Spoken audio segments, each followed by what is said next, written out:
नमस्कार दोस्तों, सभी को शुभ संध्या। आपके channel genius classes bye Arun sir पर हम आपका स्वागत एवं अभिनंदन करते हैं और ये आशा करते हैं कि आप सभी स्वस्थ एवं मस्त होंगे।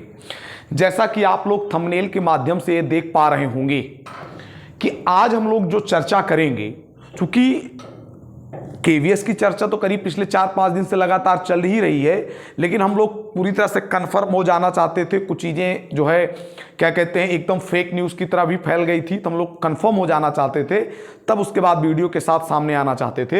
इसलिए हम लोगों ने थोड़ा सा लेट किया, तो उसके लिए कोई दिक्कत की बात नहीं। चूँकि हम लोग जब वीडियो बनाते हैं तो पूरी क्लैरिटी के साथ और पूरी ऑथेंटिसिटी के साथ, मतलब कि जो काम हो जेन्युइन हो, फेक चीज़ें उसमें ना आए। तो आज हम लोग थंबनेल में आप देख पा रहे होंगे कि आज जो चर्चा का विषय है हमारा वो है कि जो केवीएस की आने वाली भर्ती है उसके बारे में बात करेंगे। चूंकि नए रिक्रूटमेंट रूल्स आए हैं, नियमावली बनी है, तो उसमें योग्यता में क्या बदलाव किया गया है, परीक्षा प्रक्रिया में या पाठ्यक्रम में क्या जो है परिवर्तन किया गया है, नवाचार, उस पर संपूर्ण चर्चा आज हम लोग करने वाले हैं। और इसमें यह भी चर्चा करेंगे कि जो है क्या परीक्षा योजना होगी, क्या परीक्षा कॉम्बिनेशन में, मतलब कि जो सब्जेक्ट कॉम्बिनेशन है उसमें बदलाव किएंगे। जैसे देखिए, पीआरटी का मामला थोड़ा बहुत क्लियर रहता है, पीजीटी का भी मामला लगभग क्लियर ही रहता है। मामला फंसता इतना है कि जो है टीजीटी में कॉम्बिनेशन क्या है, कितने ईयर्स वो सब्जेक्ट पढ़े होने चाहिए और क्या सब्जेक्ट में परसेंटेज की रिक्वायरमेंट रहती है, इन सभी के बारे में हम लोग चर्चा करेंगे। और जो रिक्रूटमेंट रूल्स नए आए हुए हैं वो क्यों नए बनाने पड़े, उन सब पर भी चर्चा करेंगे। तो देखिए, हम लोग स्लाइड के माध्यम से समझते हैं। देखिए, तो आप लोगों ने सुना भी होगा कि एक जो रिक्वायरमेंट होती है स्पेशल एजुकेटर की,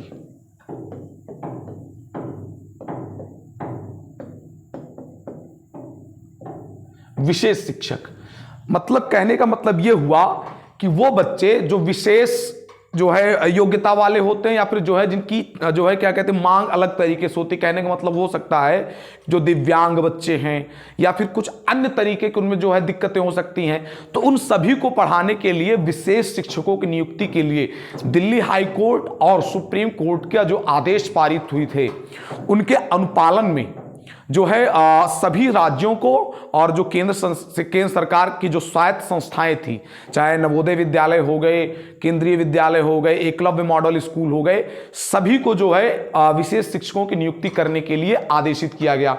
उसी क्रम में चूंकि केंद्रीय विद्यालय में विशेष शिक्षकों की नियुक्ति नहीं होती थी, तो वहां पर क्या किया गया, नए रिक्रूटमेंट रूल्स बनाने पड़े। और उन्हीं रिक्रूटमेंट रूल्स को बनाने के चक्कर में जो है, चूंकि जब केंद्रीय विद्यालय वैकेंसी निकालता है और या नवोदय विद्यालय भर्ती निकालता है, तो वो सारी सीट्स के लिए निकालता। कहने का मतलब हो गया टीजीटी, पीजीटी, पीआरटी और जो है स्पेशल एजुकेटर, तो ये हो गया teaching staffs, non teaching staffs में जो जेएसए का हो गया, एसएसए का हो गया, जो है वाइस प्रिंसिपल के हो गए, प्रिंसिपल के हो गए, असिस्टेंट कमिश्नर के हो गए, ये सारी चीजें वहां पर, असिस्टेंट सेक्शन ऑफिसर हो गए, ये सारे रिक्रूटमेंट एक साथ निकालता है। तो हम लोग कुछ रिक्रूटमेंट रूल्स पर भी चर्चा करेंगे और परीक्षा योजना क्या रहेगी, या चूंकि परीक्षा योजना तो अभी निर्धारित ठीक से हुई नहीं है, पूर्व में क्या परीक्षा योजना थी उस पर भी चर्चा कर लेंगे। तो चूंकि स्पेशल एजुकेटर्स के पदों को बनाने के लिए चूंकि नए पद सृजित किए गए, उनसे संबंधित नियमावली बनाई गई, तो इसमें स्पेशल एजुकेटर्स में 2 तरीके की सीट्स जनरेट हुई है, पीआरटी के लिए और क्या हुआ है, टीजीटी के लिए। तो पीआरटी के लिए, प्राथमिक शिक्षक के लिए, वह योग्यता रखी गई है कि जो व्यक्ति स्पेशल एजुकेशन में डीएलएड किया होगा उसको इस भर्ती के लिए, मतलब पीआरटी स्पेशल एजुकेशन के लिए उसको जो है योग्य माना जाएगा, और टीजीटी स्पेशल एजुकेटर उसके लिए योग्य है जो सब्जेक्ट कॉम्बिनेशन, मतलब योग्यता जो ग्रेजुएशन में है वो प्लस उसके साथ उसने स्पेशल एजुकेशन में बीएड किया हो, और उनके लिए ये जो हो जाएगा स्पेशल एजुकेटर्स की वैकेंसी कुल मिला के कहने के लिए तैयार है। जो लोग स्पेशल एजुकेशन में बीएड किए हुए हैं या डीएलएड किए हुए हैं उनके लिए एक सुनहरा मौका बन सकता है। तो अब हम लोग जो है, अब ये तो हो गया स्पेशल एजुकेटर्स की बात कि उन्हीं की वजह से रिक्रूटमेंट रूल्स बनाने पड़े और थोड़ा सा वैकेंसी करीब 6 महीने लेट भी हो गई। ये वैकेंसी पिछले साल ही सितंबर अक्टूबर में लगभग आने के लिए तैयार थी, लेकिन स्पेशल एजुकेटर्स से संबंधित जो है नए नियम बनाने पड़े, उनको जो है अलग अलग मिनिस्ट्री से, मतलब वित्त मंत्रालय से, शिक्षा मंत्रालय से, सभी से, और क्या कहते हैं जो है सामाजिक कल्याण एवं अधिकारिता मंत्रालय से सभी से अप्रूवल लेना पड़ा, और चूंकि भाई सरकारी काम है थोड़ा टाइम लगता ही है तो इसलिए थोड़ा सा समय लग गया। अब चूंकि रिक्रूटमेंट रूल्स बन के तैयार हैं, स्पेशल एजुकेटर के बारे में हमने बता ही दिया। अब हम लोग बात कर लेते हैं जो है टीजीटी जो है और पीजीटी के बारे में।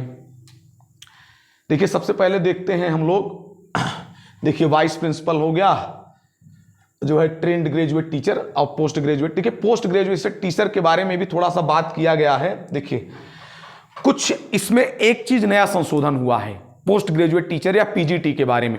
अभी तक होता था कि पीजीटी के लिए जो योग्यता है वह व्यक्ति जो है उस कंसर्न सब्जेक्ट में, जिस सब्जेक्ट का उसको टीचर बनना है, उसमें पोस्ट ग्रेजुएट हो प्लस बीएड हो और प्रेस्क्राइब्ड एज लिमिट में हो तो वो फॉर्म भर सकता है। लेकिन अब नियमों में थोड़ा सा बदलाव है। बदलाव इतना है कि वह व्यक्ति उस विषय में पोस्ट ग्रेजुएट हो ही हो, प्लस उसके साथ वो उसी कंसर्न्ड सब्जेक्ट में जो है अंडर ग्रेजुएशन मतलब ग्रेजुएशन भी उसी सब्जेक्ट में किया होना चाहिए। कहने का अर्थ ये है कि जैसे कुछ बच्चे बीएससी के बेस पर और बीएड करके जो है टीजीटी साइंस या टीजीटी मैथ के टीचर बन जाते थे, अब उनको चूंकि उनके कंसर्न स्ट्रीम में फिजिक्स में, केमिस्ट्री में, जूलॉजी में, बॉटनी में एमएससी करने का मौका जो है रेगुलर मोड से नहीं मिलता है, क्योंकि वो ऑलरेडी रेगुलर वैकेंसी में होते हैं। और फिजिक्स से, केमिस्ट्री में और क्या कहते हैं जूलॉजी, बॉटनी से जो है केवल रेगुलर मोड से ही एमएससी किया जा सकता है। तो वो लोग क्या करते थे, वो आर्ट वाले सब्जेक्ट से, जो नॉन प्रैक्टिकल सब्जेक्ट्स हैं उनमें डिस्टेंस मोड से जो है एमए कर लेते थे। तो उनके लिए थोड़ा सा जो है खतरे की घंटी है। अब वो लोग पीजीटी इस रास्ते से नहीं बन सकते हैं, क्योंकि अब ये नियम बना दिया गया है कि आगे जो भी व्यक्ति पोस्ट ग्रेजुएट टीचर के लिए फॉर्म भरेगा तो उस कंसर्न्ड सब्जेक्ट में उसके साथ पीजी डिग्री के साथ साथ यूजी डिग्री भी होनी जरूरी है। इसका कहने का मतलब यह है कि अगर कोई व्यक्ति पीजीटी हिंदी बनना चाहता है तो उसको क्या होगा, उस हिंदी में, हिंदी सब्जेक्ट में पोस्ट ग्रेजुएट होना भी जरूरी है और हिंदी में अंडर ग्रेजुएशन, उस पर ग्रेजुएशन की डिग्री होनी चाहिए। जैसे कोई व्यक्ति बीएससी किया हुआ है, उसके बाद एमए हिंदी कर लिया है, तो केंद्रीय विद्यालय संगठन में वो पोस्ट ग्रेजुएट टीचर हिंदी अब नहीं बन सकता है। तो आपको ये बात समझ में आ गई होगी पीजीटी वाली। अब हम लोग बात कर लेते हैं टीजीटी की, जो सबसे ज्यादा विवादित रहता है और उसमें बड़ी संख्या में लोग इंटरव्यू में जाके बाहर होते हैं, क्योंकि सब्जेक्ट कॉम्बिनेशन में क्लैरिटी नहीं होती है।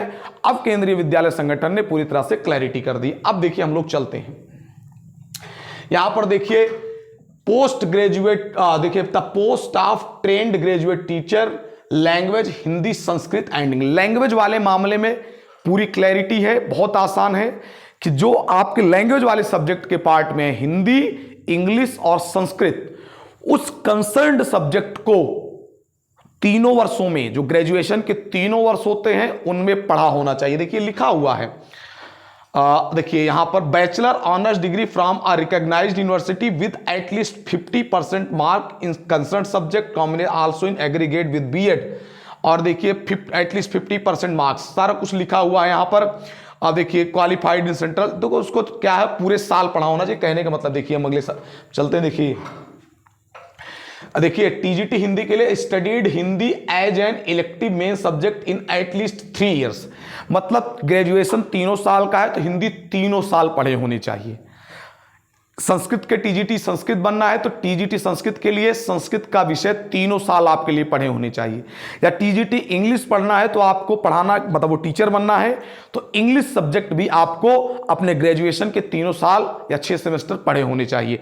ये तो थी उस सब्जेक्ट को कितने साल पढ़ा होना चाहिए। अब उसमें एक चीज और है कि इंग्लिश सब्जेक्ट में जो 3 साल आपने पढ़े हैं, ये बहुत लोग नहीं जानते हैं और क्लैरिटी भी नहीं है। या फिर जो लैंग्वेज का इंग्लिश हो गया, हिंदी हो गया और संस्कृत हो गया, कई लोग इंटरव्यू में जाके बाहर होते हैं। 3 साल तो पढ़े ही होने चाहिए। प्लस संस्कृत विषय में प्रत्येक सेमेस्टर में और प्रत्येक ईयर में और पूरे 3 साल का मिला के आपको 50% मार्क से कम नहीं होना चाहिए।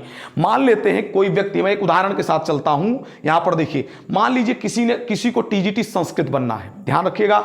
मान लीजिए उसको पहले साल 100 नंबर में, मान लीजिए 100 नंबर का जो है मैक्सिमम मार्क है, पूर्णांक है, उसको कितने मिल गए, 55 नंबर मिल गए।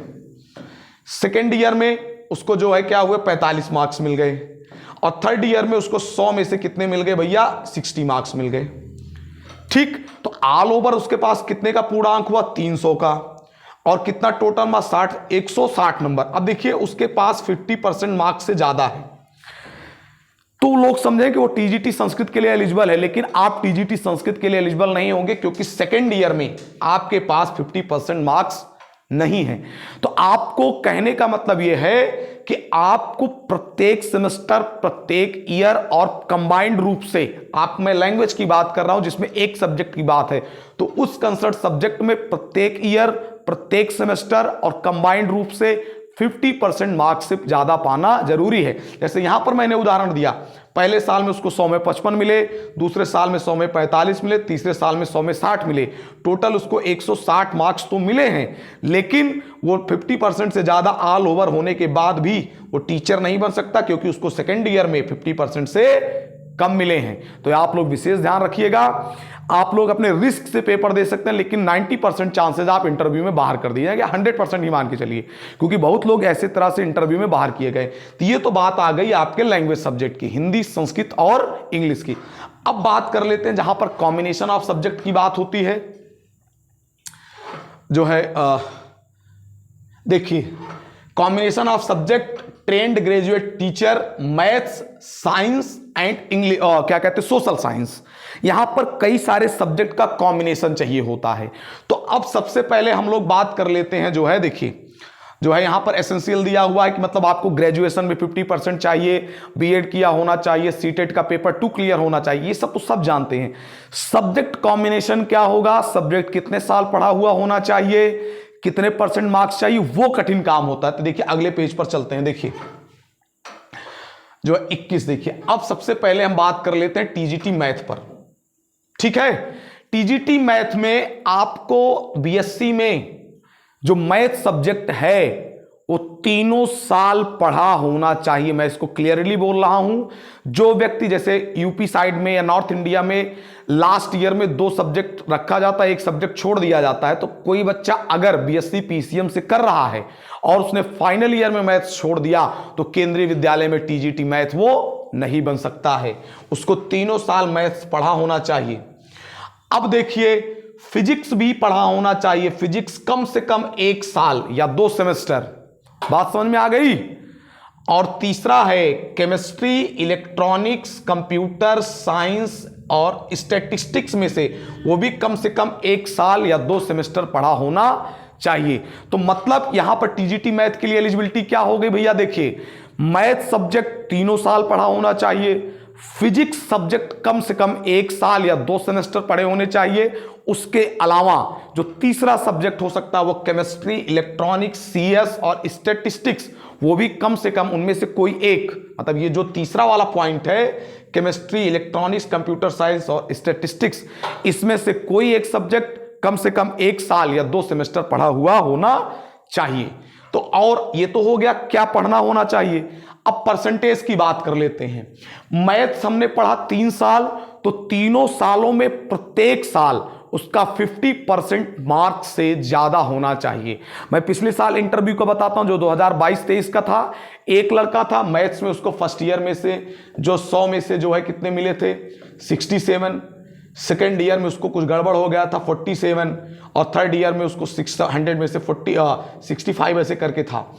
ऑल ओवर उसके पास 300 में भाई 50% मतलब 150 प्लस होना चाहिए, 150 प्लस है। लेकिन देखिए सेकेंड ईयर में उसके पास 50% से ज़्यादा नहीं था, क्योंकि 100 में 50 मार्क्स 50 होता है, 47 था, और उसको इंटरव्यू से आउट कर दिया गया था।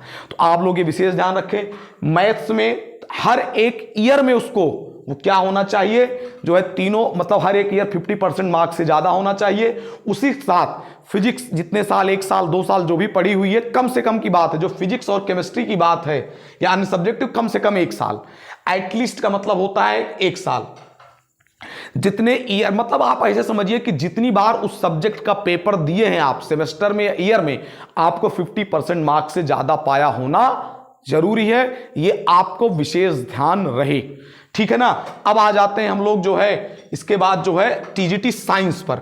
टीजीटी साइंस पर आपको क्या होगा, पहला नंबर आपको एक बता देते हैं, जो लड़के बीएससी पीसीएम से करते हैं वो टीजीटी साइंस के लिए एलिजिबल नहीं है।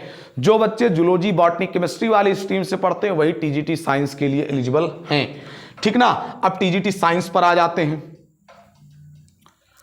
और एक चीज में टीजीटी मैथ में बात ये रह गई थी, जो लोग बीएससी ऑनर्स करते हैं, जैसे दिल्ली यूनिवर्सिटी में होता है, बीएचयू में होता है, जहां पर भी जो लोग ऑनर्स फिजिक्स या केमिस्ट्री से कर रहे हैं, they will not be eligible for TGT maths post. आप लोग क्लियरिटी में रहिए, जो लोग बीएससी ऑनर्स कर रहे हैं, बीएससी ऑनर्स मैथ से किए हैं, वही टीजीटी मैथ के लिए एलिजिबल हैं। परसेंटेज का क्राइटेरिया उनको समझा दिया है।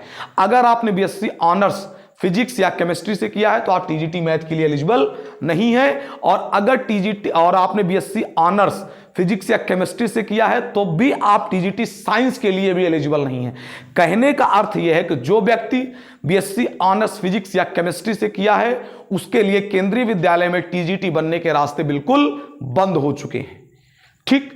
अब बात आ जाती है टीजीटी साइंस पर। तो टीजीटी साइंस में बच्चा क्या पढ़ा होना चाहिए, देखिए, candidate should have studied biology, life science, zoology, botany as honours main subject in at least 3 subject. कहने का मतलब हुआ कि जैसे मान लो कोई बच्चा बीएससी जेडबीसी जूलॉजी बॉटनी केमिस्ट्री वाले से करता है तो उसके पास फाइनल ईयर में जूलॉजी या बॉटनी में से होना ही चाहिए। अगर उसने जूलॉजी, भाई लगभग बात सीधी बात है, अगर कोई बीएससी जेडबीसी से करेगा तो एक छोड़ देगा, चाहे वो अगर जूलॉजी छोड़ेगा बॉटनी केमिस्ट्री होगा, केमिस्ट्री छोड़ देगा जूलॉजी बॉटनी होगा, और बॉटनी छोड़ दिया जूलॉजी केमिस्ट्री होगा, तो जूलॉजी बॉटनी में से एक उसके पास फाइनल ईयर में होना चाहिए। लगभग बात वो लगभग एलिजिबल हो जाएंगे। तो फाइनल ईयर में जूलॉजी या बॉटनी होना ही चाहिए 3 साल। और उसके साथ साथ देखिए, अगर उसके पास 3 साल तक बॉटनी है तो देखिए लिखा हुआ है, अब देखिए इसके बाद लिखा in at least of course with following combination. अगर उसने बॉटनी पढ़ा है तो जूलॉजी और केमिस्ट्री कम से कम 2 सेमेस्टर या 1 साल पढ़ा होना चाहिए। बात समझ में आ गई। अगर उसने जूलॉजी फाइनल, मतलब कहने का मतलब यह हो जाता है कि जो बच्चा बीएससी जेडबीसी से कर रहा है उसके लिए परेशान होने की जरूरत है नहीं। वो जो है आपको जो है किसके लिए एलिजिबल हो जाएगा, क्या कहते हैं, जो है जो मतलब कि एक होता है जनरल बीएससी, एक होता है ऑनर्स, तो जनरल बीएससी वाला टीजीटी साइंस के लिए एलिजिबल हो जाएगा। लेकिन जो लोग ऑनर्स करते हैं, जैसे मान लीजिए कोई व्यक्ति बीएससी ऑनर्स कर रहा है केमिस्ट्री से, तो हो सकता है उसने फर्स्ट ईयर सेकेंड ईयर में जूलॉजी बॉटनी पढ़ लिया हो, लेकिन जब वो ऑनर्स केमिस्ट्री से कर रहा है तो फाइनल ईयर में उसके पास केमिस्ट्री रहेगी, जूलॉजी बॉटनी नहीं रहेगी। तो सीधी सी बात है, वो इस पोस्ट के लिए टीजीटी साइंस के लिए एलिजिबल नहीं हो पाएगा। तो आपको यह ध्यान देना, आपने ऑनर्स अगर केमिस्ट्री से किया, फिजिक्स से किया, तो आप ना टीजीटी मैथ्स के लिए एलिजिबल है ना टीजीटी साइंस के लिए एलिजिबल हैं। यहां पर भी 50% की कार्यवाही उसी प्रकार से है कि आपने फाइनल ईयर में जो सब्जेक्ट रखे हैं, मतलब यहां पर मैं आपको एग्जैक्ट बातें बता देता हूं, आपने अपने जीवन में ग्रेजुएशन में जो सब्जेक्ट का पेपर दिया है, जितने पेपर्स आपने दिए हैं, उन सभी पेपर्स में आपको 50% मार्क्स से ऊपर पाना जरूरी है। आपने सब्जेक्ट को चाहे जितने सेमेस्टर, चाहे जितने ईयर पढ़ा है, आपको फाइनल ईयर का नहीं देखना, आपको प्रत्येक ईयर, प्रत्येक सेमेस्टर में, प्रत्येक पेपर में देखा जाएगा। आप लोग क्लैरिटी में रहिए, क्योंकि मार्कशीट अच्छे से चेक होती है। जिसका 50% मार्क्स से कम होता है उन लोगों को इंटरव्यू में बाहर किया जाता है। मैंने तो परमानेंट वैकेंसीज का तो देखा ही है, मैंने कॉन्ट्रैक्चुअल वैकेंसीज का भी देखा है। मेरे एक दोस्त हैं, उनको टीजीटी इंग्लिश में बाहर कर दिया गया था। उनके सेकेंड ईयर में भी ऐसे कुछ था कि थर्ड ईयर में उनके 50% मार्क्स से कम थे। तो ये हमको लगता है टीजीटी साइंस की एलिजिबिलिटी क्लियर हो गई। अब हम लोग आ जाते हैं टीजीटी एसएसटी पर। टीजीटी एसएसटी पर आ जाते हैं तो देखिए यहां पर है, देखिए टीजीटी एसएसटी है तो studied any 2 subject out of history, geography, जो है इकोनॉमिक्स एंड पॉलिटिकल साइंस। तो कह रहा है कि आपके पास टीजीटी एसएसटी के लिए जो है पॉलिटिकल साइंस, हिस्ट्री, ज्योग्राफी और इकोनॉमिक्स चारों में से कोई 2 सब्जेक्ट पढ़ा होना चाहिए। लेकिन उसमें भी कंडीशन कर दिया, जो 2 सब्जेक्ट जो फाइनल ईयर में पढ़ा जाएगा उसमें से एक सब्जेक्ट जो होना चाहिए वो हिस्ट्री या ज्योग्राफी में से होना चाहिए। मतलब अब मैं कॉम्बिनेशन पूरा समझा देता हूं आपको। मतलब आप जैसे पढ़ रहे हैं टीजीटी एसएसटी केंद्रीय विद्यालय में आपको बनना है तो कुछ नहीं करना। देखिए आपके पास कॉम्बिनेशन क्या हो सकता है, हिस्ट्री या ज्योग्राफी में से एक सब्जेक्ट तो होना ही होना है। अब हिस्ट्री के साथ ज्योग्राफी भी हो सकता है, उसके साथ इकोनॉमिक्स भी हो सकता है, या उसके साथ पॉल साइंस, आपके पॉलिटिकल साइंस हो सकता है। ज्योग्राफी के साथ आपके पास क्या हो सकता है, ज्योग्राफी के साथ जो है आपके हिस्ट्री भी हो सकता है, इकोनॉमिक्स भी हो सकता है, या फिर आपके पास पॉल साइंस हो सकता है। मतलब दोनों में से, जैसे फाइनली हमने दो सब्जेक्ट पढ़े हैं, तो उसमें से एक हिस्ट्री या ज्योग्राफी में से होना ही चाहिए। अगर एक हिस्ट्री है तो दूसरा ज्योग्राफी, इकोनॉमिक्स और पॉलिटिकल साइंस में से कोई हो सकता है। और अगर एक सब्जेक्ट हमने ज्योग्राफी पढ़ा है तो दूसरा सब्जेक्ट हिस्ट्री, इकोनॉमिक्स या पॉल साइंस में से हो सकता है। बात समझ में आ गई। मान लीजिए कोई व्यक्ति फाइनल ईयर में इकोनॉमिक्स और पॉलिटिकल साइंस पढ़ लिया। देखिए हमने कहा इन चारों में से कोई दो होना चाहिए। उसने फाइनल ईयर में इकोनॉमिक्स और पॉलिटिकल साइंस पढ़ लिए हैं तो टीजीटी साइंस के लिए और टीजीटी सोशल साइंस के लिए वो एलिजिबल नहीं होगा। बात समझ में आ गई। आपके पास फाइनल ईयर में टीजीटी एसएसटी के लिए ज्योग्राफी और हिस्ट्री में से कोई एक होना चाहिए। हिस्ट्री के साथ ज्योग्राफी, इको या पॉलिटिकल साइंस हो सकता है, और ज्योग्राफी के साथ हिस्ट्री, इको या पॉलिटिकल साइंस हो सकता है। परसेंटेज का क्राइटेरिया वही है। आपने अपने ग्रेजुएशन में जितने भी बार किसी भी सब्जेक्ट का पेपर दिया है, जो कॉम्बिनेशन जैसे हमने पढ़ा, जो सब्जेक्ट आपने पढ़ा है जिसकी मैं रिक्वायरमेंट बता रहा हूं वो यहां पर मेंशन्ड है, उसका पेपर आपने जितने बार साल में या सेमेस्टर में दिया है उसमें 50% मार्क्स से आपके पास ज़्यादा होने चाहिए। 50% मार्क्स से कम रहेगा, भले ही आपके पास फाइनल मिला के 50% से ज़्यादा हो जाए तो आप एलिजिबल नहीं होंगे। ये यहां पर क्लैरिटी नहीं दिखती, लोगों इंटरव्यू से बाहर होते, इसलिए मैं बात को बता रहा हूं। ठीक, बात आपको समझ में आ गई। पीआरटी के लिए सबसे आसान व्यवस्था है पीआरटी के लिए सबसे आसान व्यवस्था, कुछ नहीं करना होना चाहिए। बच्चा 12th पास आउट होना चाहिए, प्लस उसके पास डीएलएड होना चाहिए। डीएलएड में कितना परसेंट बनता है यूपी वालों को बताने की जरूरत नहीं है। 90% से कम डीएलएड में आता है बच्चों को कहा जाता है उसने डीएलएड किया ही नहीं है, धकाधक परसेंट। ठीक है ना, लेकिन ठीक है बच्चे भाई मेहनत भी करते हैं इसलिए परसेंटेज बनता है।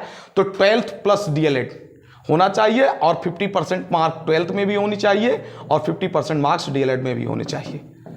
बात समझ में आ गई।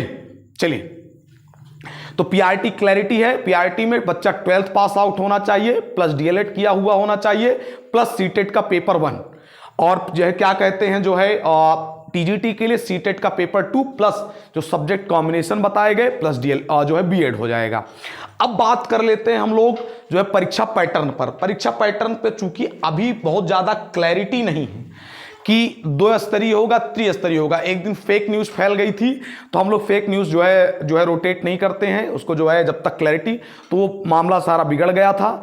कोई अभी भी क्लैरिटी नहीं है उस मामले में कि जो है क्या कहते हैं त्रिस्तरीय परीक्षा होगी कि द्विस्तरीय परीक्षा होगी। द्विस्तरीय परीक्षा का मतलब होता है एक रिटन एग्जाम हो जाएगा प्लस इंटरव्यू हो जाएगा। मैं सभी से इस बात को क्लियरली कह देना चाहता हूं कि आप रिटन में अच्छे नंबर लेके आइएगा, इंटरव्यू के भरोसे मत जाइएगा, खास करके मेल कैंडिडेट से।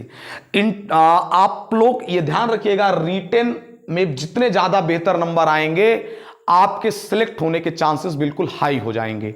तो आप लोग बिल्कुल तैयारी रख लीजिएगा, जितने ज्यादा रिटन में मार्क्स आएंगे उतना ही आपका बेहतरीन जो है सिलेक्शन के चांसेस बढ़ जाएंगे। तो हमको लगता है क्लैरिटी, सब्जेक्ट की क्लैरिटी हो गई है। पेपर के क्या पैटर्न होंगे अभी चूंकि क्लैरिटी है नहीं, बाद में जो है जब उसकी नोटिस जारी होगी तो जो है नए वीडियो के साथ आप लोगों को बता दिया जाएगा। और वैकेंसी ये मान के चलिए अप्रैल में नोटिफाई हो ही जाना है और जुलाई में उसकी परीक्षा हो जानी है। तो आप लोग जिनका कॉम्बिनेशन है, कॉम्बिनेशन बता दिया, वो लोग तैयारी में जुट जाइए। और कैसे तैयारी करनी है, पैटर्न आ जाए तो उसके बाद आप लोगों को चर्चा करके बता दी जाएगी। तब तक के लिए आप लोगों सभी को गुड नाइट, मिलते हैं जो है जब पैटर्न आ जाएगा उस पर चर्चा करेंगे। धन्यवाद।